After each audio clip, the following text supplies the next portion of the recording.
وسهلا حبابي، نتمنى تكونوا بخير وعلى خير. اليوم جبت لكم وصفه ديال الكيكه كتجي زوينه وهشيشه بالشوكولاته والكراميل، نتمنىكم تجربوها. اول حاجه غنبداو غناخذوا بيضه كامله،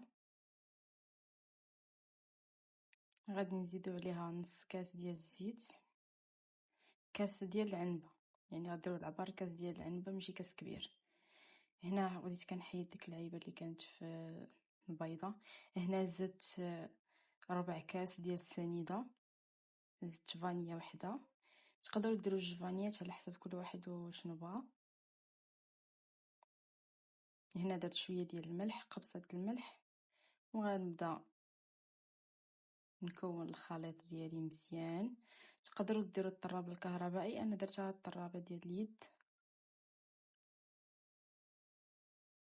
غنطربو مزيان حتى كلشي نجانس مع بعضو فحال تولي عندي كريمه، وتا هذيك السنيده تذوب. هنايا من بعد ما ذوبت الخليط غادي نزيد كاس ديال الحليب او نص كاس،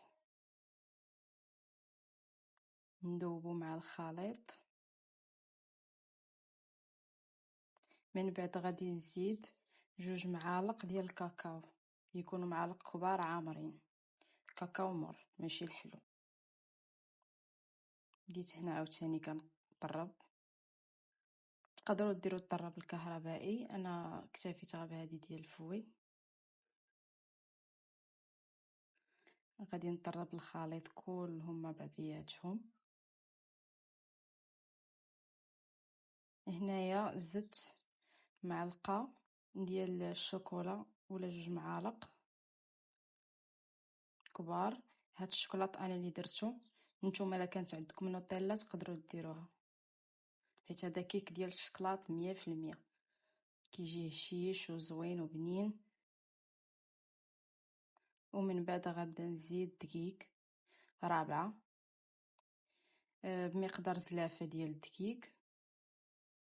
غنبدا نزيد الدقيق بشويه بشويه حتى كلشي تجانس، يعني ماشي غنبدا ندير الدقيق في دقه واحده، لا بشويه بشويه باش ما يغلبش عليا وباش ما يتكتلش ليا مع الخليط، يعني بشويه بشويه. انا درتو هنا بالغربال، ضروري تغربلوا الدقيق، ماشي تشريوه من عند الحانوت وديروه، لا ضروري تغربلوه. هنا درت خماره ايديال وحده.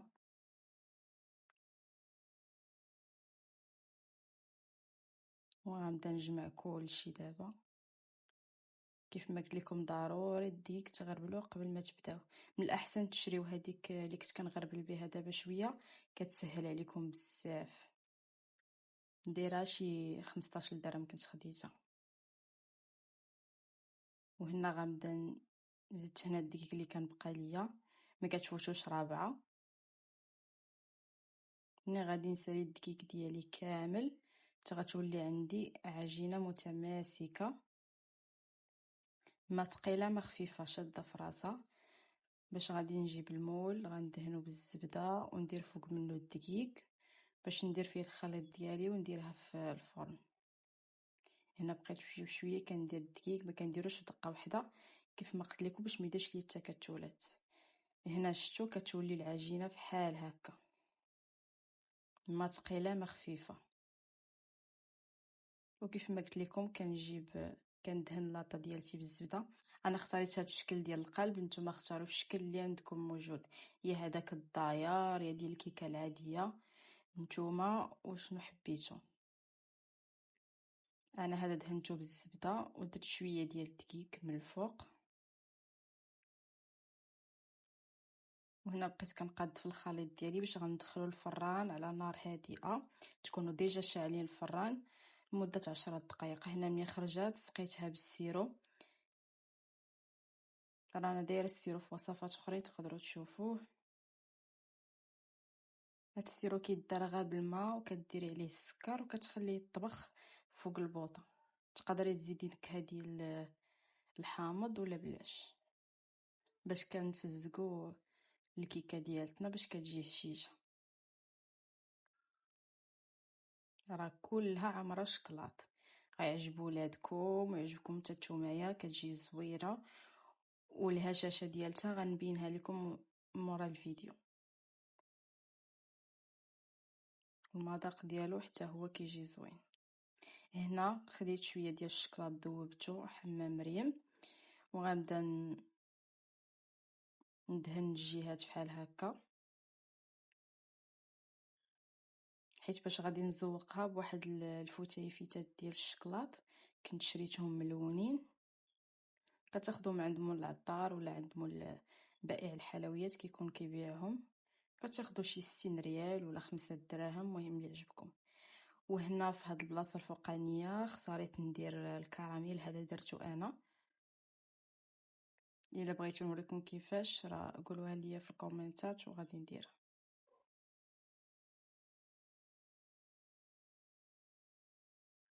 هنا بقيت كنقاد من الفوق مزيان حتى نوزع الكراميل على هذيك الجناب كاملين. هذا الكراميل الصراحه ما كيحتاجش بزاف د الحوايج، ساهل وحتى المذاق ديالو زوين، يعني ما كيكونش شابع السكر، كتحس بانك راه كتاكلي في مذاق ديال الكراميل ماشي عكس اخرين كيكونوا في ديال السكر. هنايا ساليت غيبقى ليا غير التزيين.